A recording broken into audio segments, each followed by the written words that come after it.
ici, cette partie du syllabus, on va voir ce qui s'appelle la composée de fonctions. Et comme c'est indiqué dans cette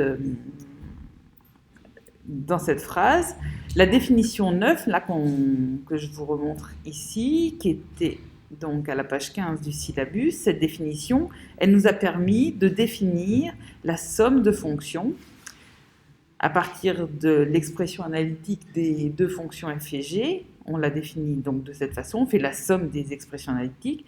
La différence de deux fonctions, elle est définie comme ça en faisant la différence des expressions analytiques. Pareil pour le produit, pareil pour le quotient. Et on avait vu que quand on part de fonctions qui sont continues sur leur domaine de définition, quand on part par exemple de fonctions usuelles, eh bien, on obtient de nouvelles fonctions à partir de la somme de ces fonctions, de la différence produit, qui sont continues sur l'intersection du domaine de la fonction f avec le domaine de la fonction g.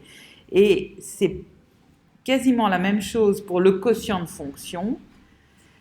Le quotient de deux fonctions va être continu sur l'intersection des domaines de ces fonctions, mais il faut aussi que le dénominateur soit non nul. C'est pour ça qu'ici, on doit enlever l'ensemble des zéros de la fonction qui est au dénominateur. Ok ?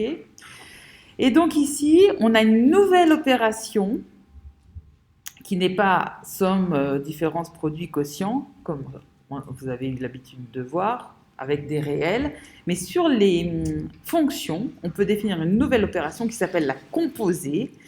Et quand on parle de composée de fonctions, composée, ici, c'est pas un multiplié, c'est un petit rond. C'est un petit rond. Et ce petit rond, ça veut dire, donc c'est comme ça, hein, f rond g, donc ça se lit f rond g, et ça signifie qu'on va appliquer la fonction f après avoir appliqué la fonction g. C'est-à-dire f rond g de x, c'est égal, son expression analytique, à f appliqué en g de x. Donc on dit f de g de x. Ok ? Voilà pour la composée de fonctions. Et j'ai mis un exemple. Donc on considère trois fonctions. On a la fonction f, g, h qui est définie. Donc la fonction f, en fait, c'est la fonction sinus qu'on verra plus tard. La fonction g, c'est la fonction qui à x associe 3x moins 5. Et la fonction h, c'est la fonction qui à x associe le sinus de 3x moins 5. Et donc, en fait, si on regarde, la fonction h, c'est ce qu'on appelle une composée des fonctions f et g dans cet ordre. Ça, c'est important. C'est dans cet ordre. Parce qu'on a bien la fonction h à x, elle associe f de g de x. Donc, c'est pour ça qu'ici, on doit écrire f rond g de x, puisque la fonction h à x, elle associe sinus de 3x moins 5. Ok ? Si on avait calculé g rond f de x et pas f rond g de x, eh bien on aurait eu donc g appliqué en f de x. F de x, c'est sinus x, donc on a g qui est appliqué en sinus x. Et comme g de x, quand on lui donne une valeur, quand on l'applique à quelque chose, ça nous fait 3 fois cette chose, moins 5. Ici, g est appliqué à sinus x, donc c'est pour ça qu'on a 3 fois sinus x moins 5. Donc faites bien attention, la composition de fonctions, elle n'est pas commutative. Hein ?